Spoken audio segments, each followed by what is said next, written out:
আসসালামু আলাইকুম। আজকে আমি রান্না করব আমার খুব পছন্দের একটা মাছ। আর সেই মাছটা রান্না করার জন্য প্রথমে একটা কড়াই দিয়ে কড়াইটা বেশ গরম করে নিয়েছি। এরপরে দিয়ে দিচ্ছি পরিমাণ মতো তেল। এরপরে এখানে আমি ব্যবহার করছি পেঁয়াজের পেস্ট। পেঁয়াজটাকে সামান্য একটু কষিয়ে নিয়ে এখানে ব্যবহার করব রসুন বাটা। রসুন বাটা যে দিব, মশলা খুলে দেখি রসুন বাটাই নেই। এবার দিয়ে দিচ্ছি কাঁচা জিরার গুঁড়ো। আপনারা চাইলে বাটা জিরাও ব্যবহার করতে পারেন। ধনিয়া গুঁড়ো পরিমাণ মতো, হলুদ পরিমাণ মতো, মরিচ গুঁড়ো পরিমাণ মতো, লবণ দিলাম স্বাদ মতো। এবার খুব ভালোভাবে কষিয়ে নিব।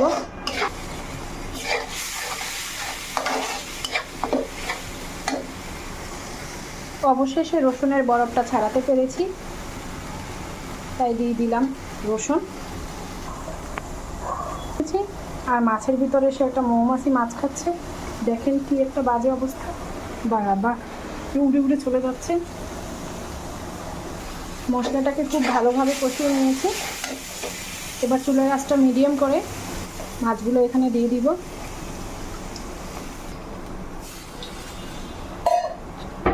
সামান্য একটু পানি দিয়ে দিয়েছি, না তো কড়াইটা পুড়ে যাবে। আবার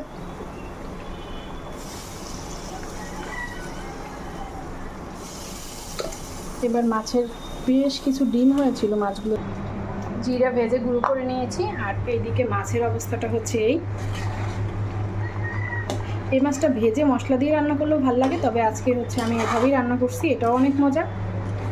আপনারা কে কীভাবে খেতে পছন্দ করেন? আমরা হচ্ছে এই মাছ পিদাহ মাছ, তুলাটান্ডি মাছের নামে পরিচিত। আপনাদের কাছে কী নামে পরিচিত অবশ্যই কমেন্ট করে জানাবেন।